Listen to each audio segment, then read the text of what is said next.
अखिलेश यादव का बयान। बोले योगी सरकार जाने वाली है, वक्फ बिल को लेकर हम लोग सुप्रीम कोर्ट जाएंगे।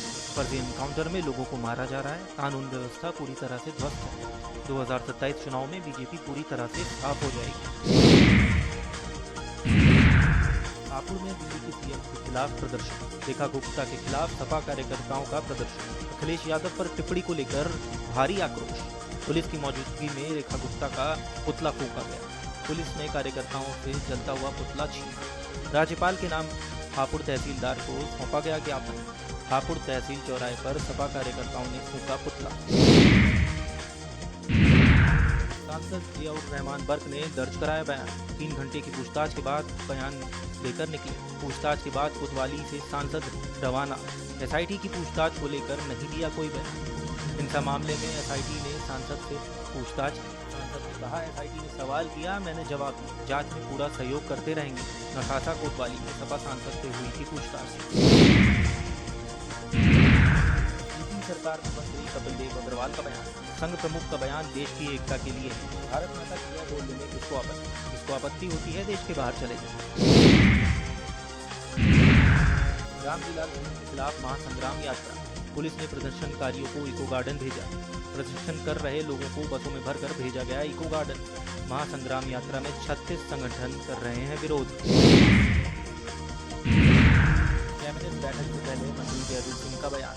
संस्कृति विभाग से जुड़े कई प्रस्तावों पर मुहर लगेगी।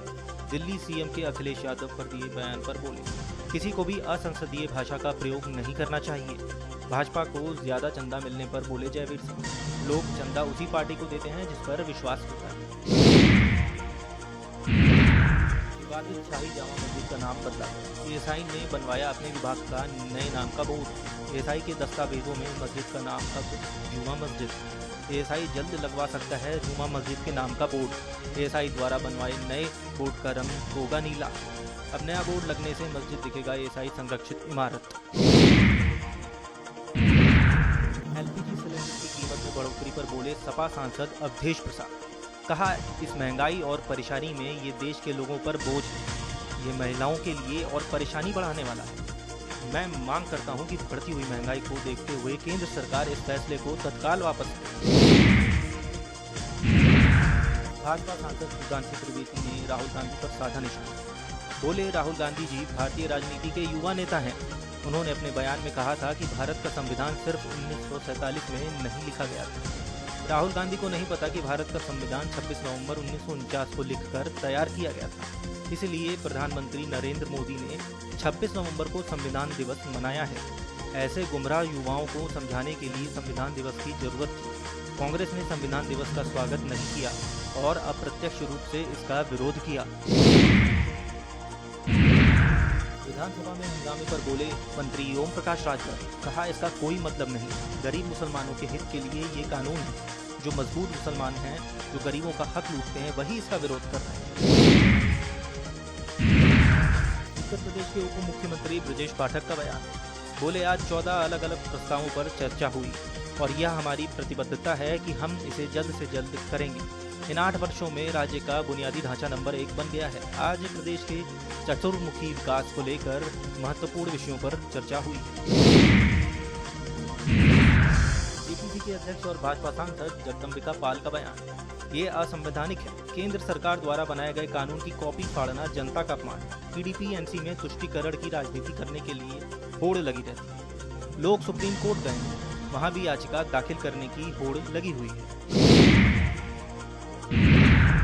उत्तर प्रदेश के उप मुख्यमंत्री ब्रजेश पाठक ने कहा, हमारी सरकार उत्तर प्रदेश के सतत विकास के लिए प्रतिबद्ध है।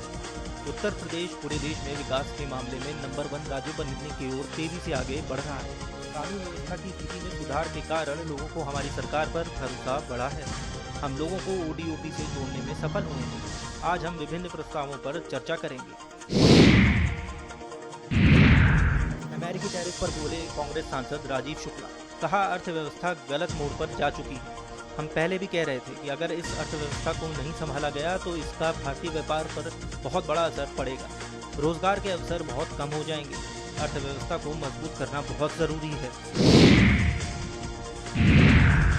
भाजपा सांसद दिनेश शर्मा ने कहा, वक्फ कानून मुस्लिम समुदाय के गरीब और महिलाओं के लिए वरदान बनकर आया है।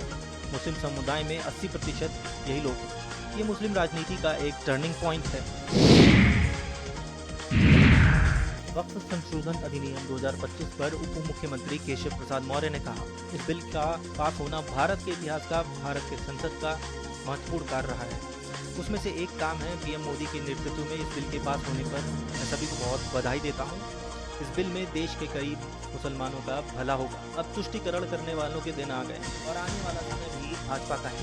2027 में सपा समाजवादी पार्टी बनेगी और 2029 में कांग्रेस मुक्त भारत बनेगा।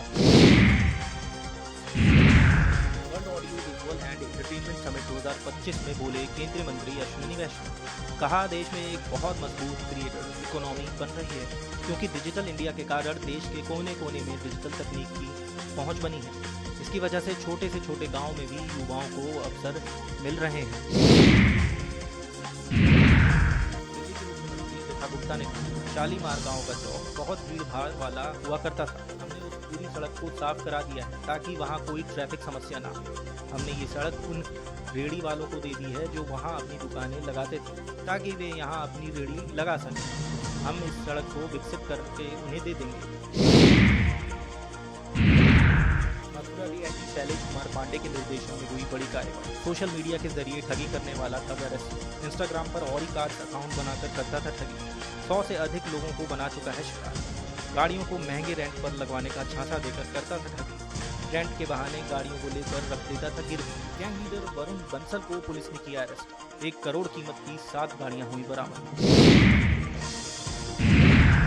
कांग्रेस नेता सुप्रिया श्रीनेत ने कहा, पेट्रोल और डीजल पर 2 रुपए एक्साइज ड्यूटी बढ़ाने के बाद केंद्र सरकार को जो दिखावा कर रही है इससे आम आदमी पर कोई असर नहीं पड़ेगा। ये लोगों को बेवकूफ समझने का काम है।